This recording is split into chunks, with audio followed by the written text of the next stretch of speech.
Welcome to Less Than 15, a show for busy business owners brought to you by DFK Australia, New Zealand. Each week we deliver bite-sized, actionable insights from industry experts so you're across the issues that really matter. I'm your host, Angela Raspas. Let's dive into this week's topic.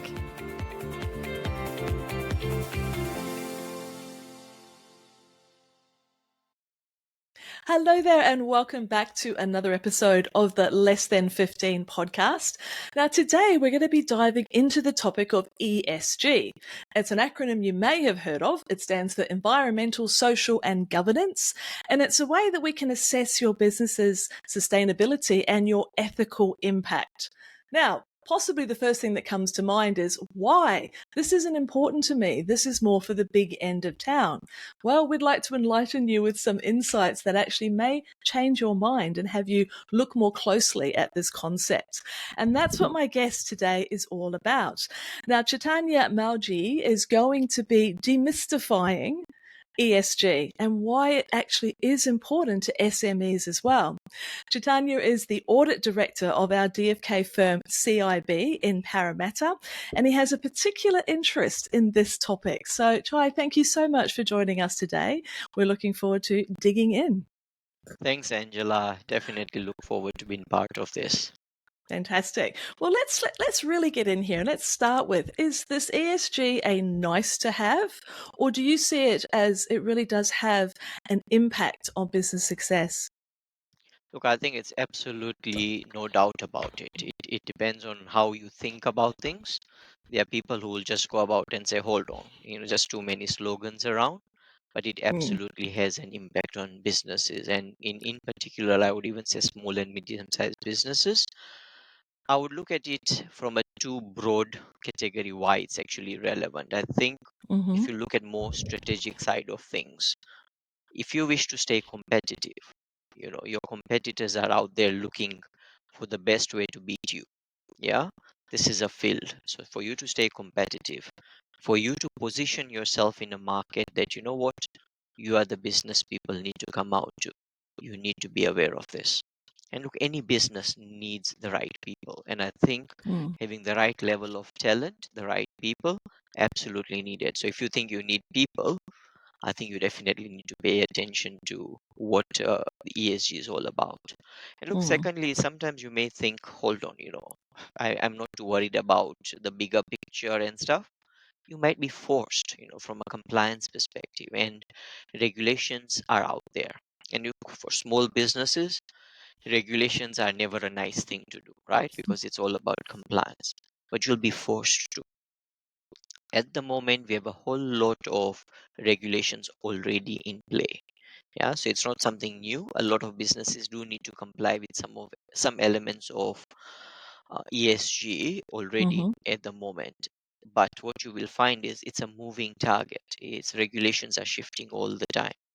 Your suppliers may demand. So even if you are not required to comply with things, your suppliers may actually force you to comply with certain elements of it. So absolutely, I think it's not just about doing good. I think it's actually about staying competitive and really future proofing your business. Mm. I love how you're looking at that from both sides. That yes, whenever we hear the words compliance and the red tape, which can make some of us sigh, but it is a part of business, especially if you are a part of a supply chain, like you were speaking about with your suppliers. But also the strategic side, it can be a positioning tool, especially with some of our potential employees being more attracted to an organisation that has this front and centre. My daughter would tick that box for sure. So let's have a look. From our conversations in the past, I've noted that there's probably three key areas which really have impact for us to be aware of. One of those being capital and investment. Another one that you've touched on is your market and customer expectations. And the third one being, as I was just mentioning, people and recruitment. So let's break these down. How does ESG affect funding and financial opportunities potentially for SMEs? Look, I think it's getting more and more critical from what it used to be before. Mm-hmm. Simple thing, banks today are looking to actually demonstrate that they are also doing the right thing. They are investing in the right right industries in the right projects. So if Mm-hmm. you as a small business, medium-sized business, are ready to invest, say, in an energy efficient appliance or machinery, what you may find is you actually may have a better funding opportunity. More options are available.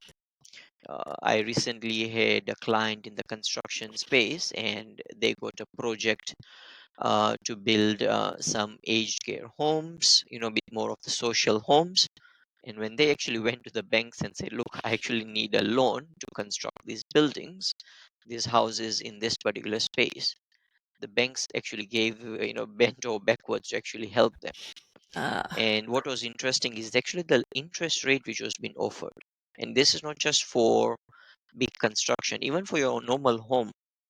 If you actually find that you are meeting certain criteria, banks will Mm-hmm. actually give you something called a green loan where the rate is a lot better than what you might have otherwise. So a whole lot of options available these days.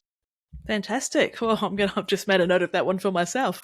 So let's look at our market and customer expectations in this area. What impact or opportunities are there here? Look, it's definitely a marketing age, and look, it the customer profile is very important. What age your customers are. I'll give an example, especially with younger customers who are a bit more aware of these things. Mm-hmm. You see that happening day in, day out. You mentioned your daughter earlier. My daughter, I remember taking her shopping and she wanted to get some makeup. God knows what that was. I saw lots of options there. I said, just pick one up and move on. And she's like, no, Dad, I just want to see if there is animal testing written over there. And I'm like Mm-hmm. thinking, they are already making judgments about what to buy based on certain elements.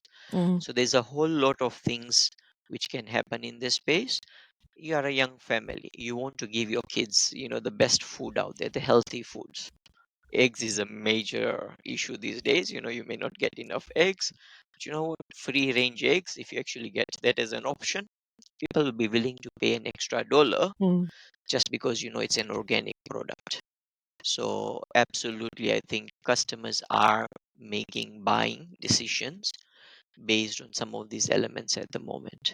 That's such a great point. I think about the farmers market that I go to where I live, and I do go and buy the eggs specifically from a supplier whose chickens are free roaming. It is more expensive, but it is a conscious decision, that small piece. So that can be definitely a positioning tool. It's a great point. So let's look at that third area, people and recruitment. What's the impact and the opportunity here? Look, getting the right talent and retaining that talent, I think, is a challenge for every business, regardless of the Yeah. size, and tends to become even more of a challenge when you are actually running a small to medium-sized business. And what we are finding is people will actually ask questions. Previously, there might be, I just need a job. Can I just do that? Now, people will actually look at your website. They will see what you stand for.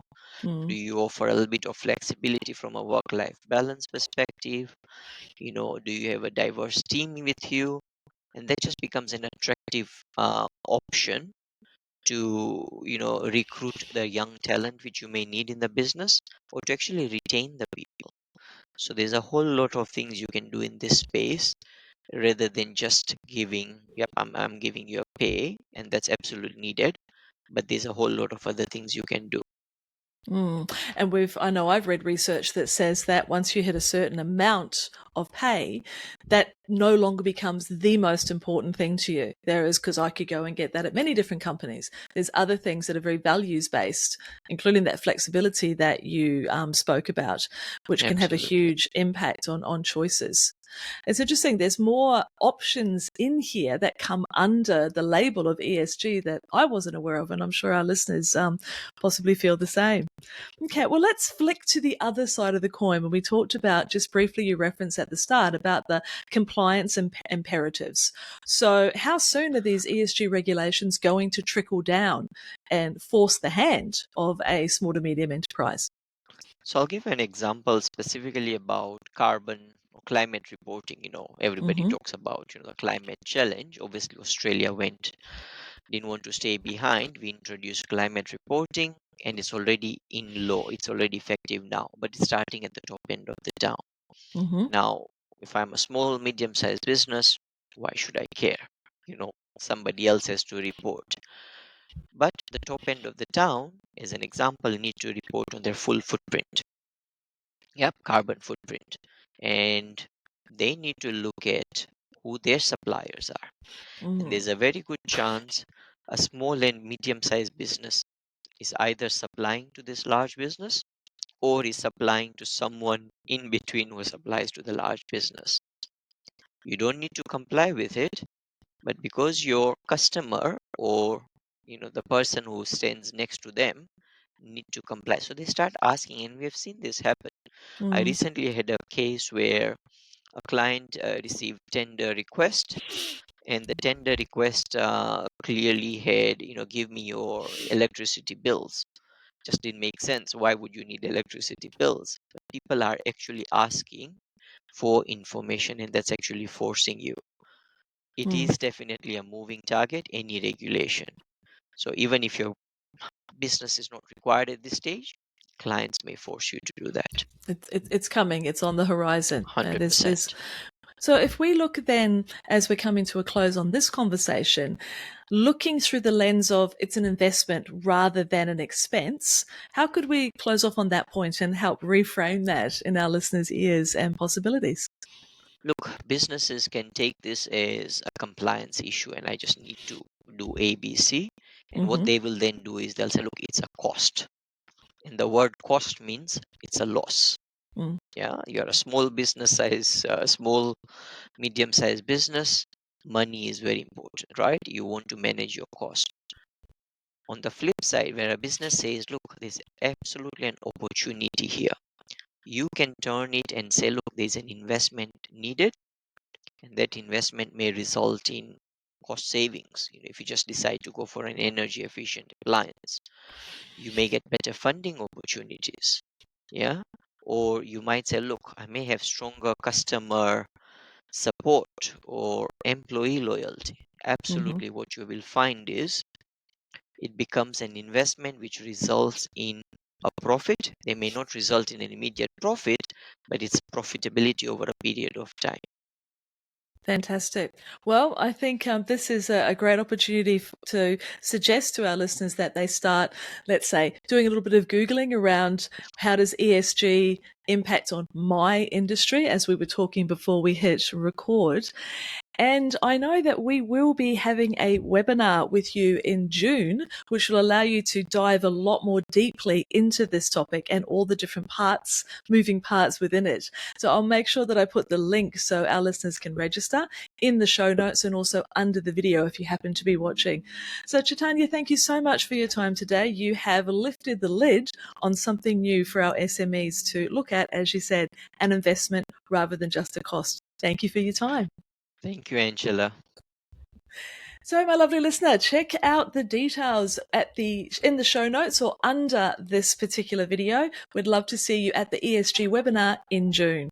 Until next time, take care. Thank you. We hope you enjoyed this episode of Less Than 15 and have a fresh idea or two to take action on. Hit the subscribe button so you catch every bite-sized business bulletin. And we'd love you to leave a review or perhaps share the episode with a friend. Less Than 15 is brought to you by Accountants and Business Advisors DFK Australia New Zealand, helping business owners make better decisions through local knowledge, national connections, and global reach. We'll be back next week with more valuable insights to help you and your business grow.